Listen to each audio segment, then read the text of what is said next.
Okay, this video tutorial looks at the mathematical strand of real number, and more specifically, we're going to concentrate on finding a percentage of a quantity. So how do we find a percentage of a quantity? Well, the first step is to turn the percentage into a fraction or a decimal. Pretty simple. That means that we divide by 100.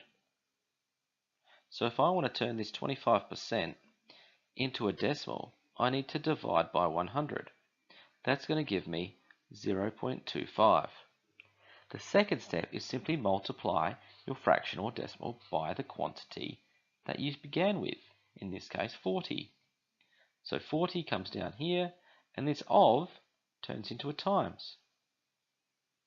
Now 0.25 times by 40 would give me an answer of 10. So 25% of 40 equals 10. So let's have a look at a few examples.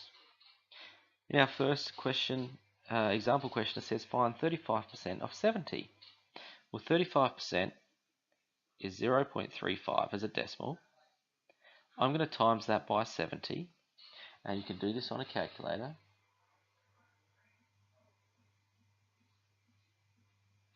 And that's going to give me 24.5 kilograms, because that's the units that I'm looking at.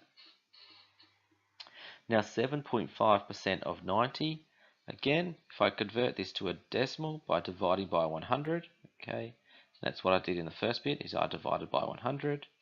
That's going to give me 0.075. I'm then going to multiply by my $90, and you can do that on a calculator.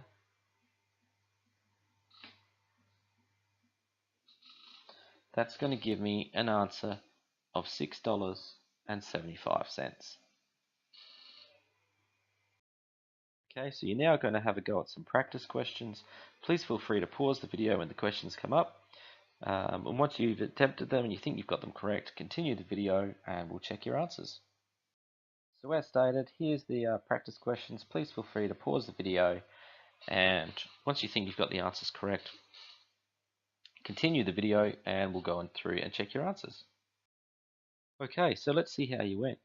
In our first question, we had 82.5% of 120 grams. Now remember, if we divide by 100, that gives us 0.825. This of becomes a times, and we have our 120 grams. That's going to give us an answer of 99 grams. In our second example, 55%, Michael scored 55% of his team's points. If the team scored 80 points, how many did Michael score? Essentially, this is just 55% of 80. Divide by 100, that gives us 0.55. This of becomes a multiply. We have 80. That's going to give us a total of 44 points.